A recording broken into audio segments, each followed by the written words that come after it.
Listen, I need to speak to you, to all of you. It would be unconscionable of me to remain silent. I appreciate it greatly, but I can no longer keep you in the dark. You have to know who I was. You have to know who I really am. What I am is a walking shadow of the promise I once held. I'm what one might call a wizard prodigy. Who from an early age could not only control the weave, but compose it, much like a musician or a poet. Such was my skill that it earned me the attention of the mother of magic herself, the Lady of Mysteries, the goddess Mystra. She revealed herself to me and she became my teacher. In time, she became my muse, and later even my lover. Oh yes, we enjoyed each other's company.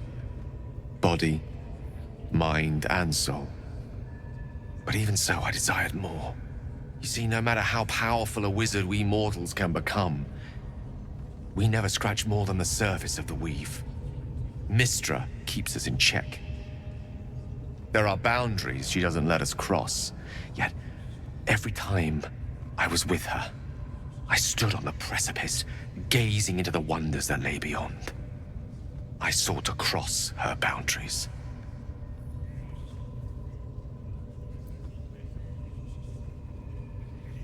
I tried to convince her.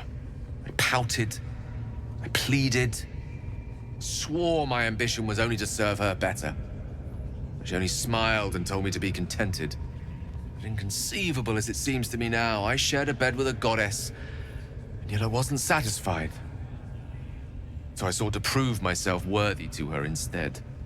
We come now to the crux of my folly. Shall I share the story behind it, or would you rather head straight to its sordid finale?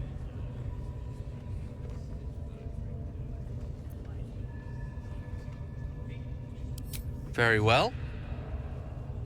Here goes. Once upon a very long time ago, a mighty lord lived in a tower. A flying tower, to be precise. I'll save his history for another time, but the gist of it is that he sought to usurp the goddess of magic so that he could become a god himself. He almost managed, but not quite. His entire empire, Netheril, came crashing down around him as he turned to stone. The magic that was unleashed that day was phenomenal. Roiling like the prime chaos that outdates creation. Even the weave itself could not withstand the onslaught. It fractured, then shattered, and all magic was lost to the mortal realms, until the day Mystra returned. She restored the weave, reuniting all its scattered shards. Or so I thought.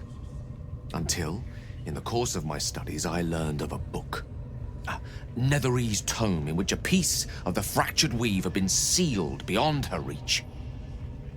What if, I thought, what if, after all this time, I could return this lost part of herself to the goddess?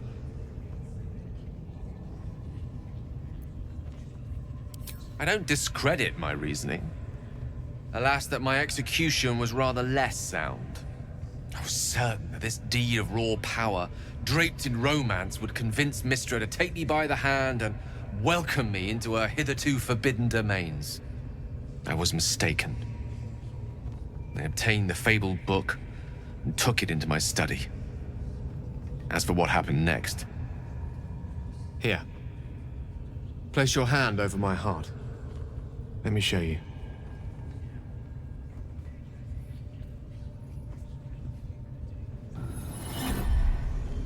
You feel the tadpole quiver as you realize Gale is letting you in, into the dark. You see through Gale's eyes, staring down the corridors of a dread memory. A book, bound, and suddenly opened. Inside there are no pages, only a swirling mass of blackest weave that pounces. Its teeth, its claws, it's unstoppable as it digs through and becomes part of you.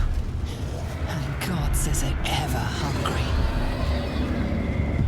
What is it? What do you see?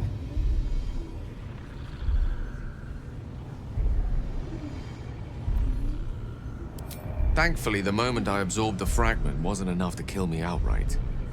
It was only the beginning.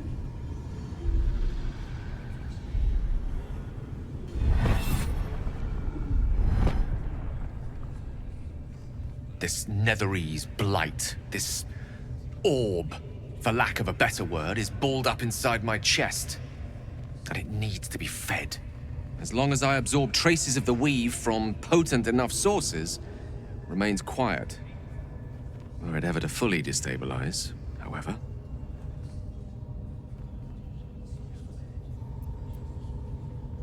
Rather worse, actually. I will erupt. I don't know the exact magnitude of the eruption, but given my studies of Netherese magic, I'd say even a fragment as small as the one I carry, it'd level a city the size of Waterdeep.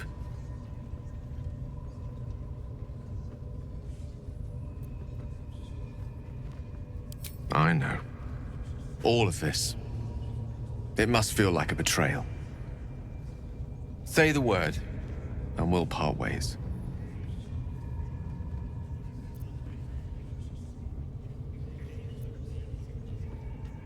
That is a great relief. Oh, a great relief indeed. You truly are a soul that steals my own. From all my new rallied heart, I thank you. I thank you all. I understand if you stand against me. I'm humbled if you stand with me. Either way, I will do my best not to let you down. I stand at a precipice, but if you do not give up hope, neither shall I. I'll fight. I'll resist as long as I can. Now, even I am tired of the sound of my own voice.